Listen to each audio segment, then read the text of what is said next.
Good morning, class 8th. This will be your first lecture of the chapter 11, force and pressure. ठीक है, तो force क्या होता है?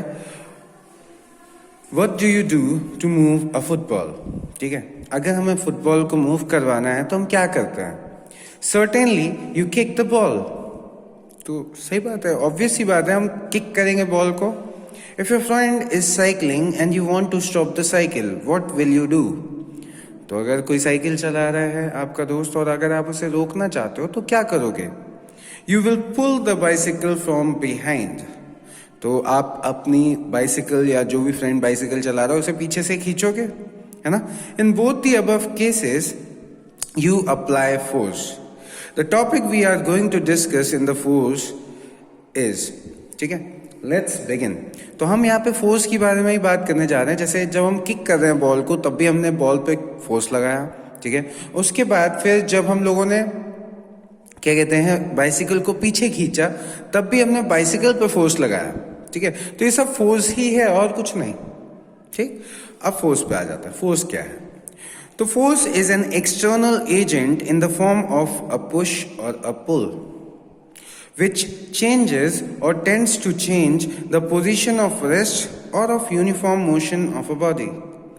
ठीक है, तो फोर्स क्या है? एक्सटर्नल एजेंट है, ठीक है. एक्सटर्नल एजेंट है, किसकी फॉर्म में है? पुश और पुल की फॉर्म में है. तो एक्सटर्नल एजेंट जो कि पुश कर रहा है किसी को या किसी को पुल कर रहा है, मतलब खींच रहा है या धक्का दे रहा है.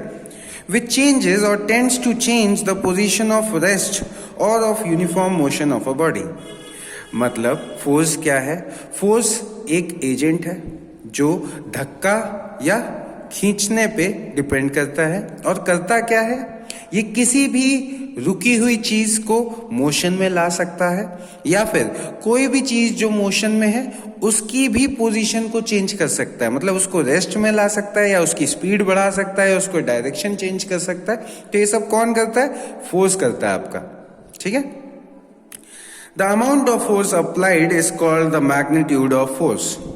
अब आप जितना फोर्स लगा रहे हो, ठीक है, जितना भी फोर्स आप लगा रहे हो किसी भी चीज पे, उस फोर्स के अमाउंट को मतलब वो फोर्स की वैल्यू क्या है, उस वैल्यू को हम बोलते हैं मैग्नीट्यूड ऑफ फोर्स. मतलब कितने वैल्यू का आपने फोर्स लगाया, है ना, तो उसको हम क्या बोलते हैं? Magnitude of force. उसको हम फोर्स का मैग्नीट्यूड बोलते हैं. The harder you push or pull, the greater is the magnitude of the force. अब आप किसी भी चीज को कितना तेजी से धक्का मारते हो या खींचते हो उसको हम बोलते हैं मैग्नीट्यूड, ठीक है.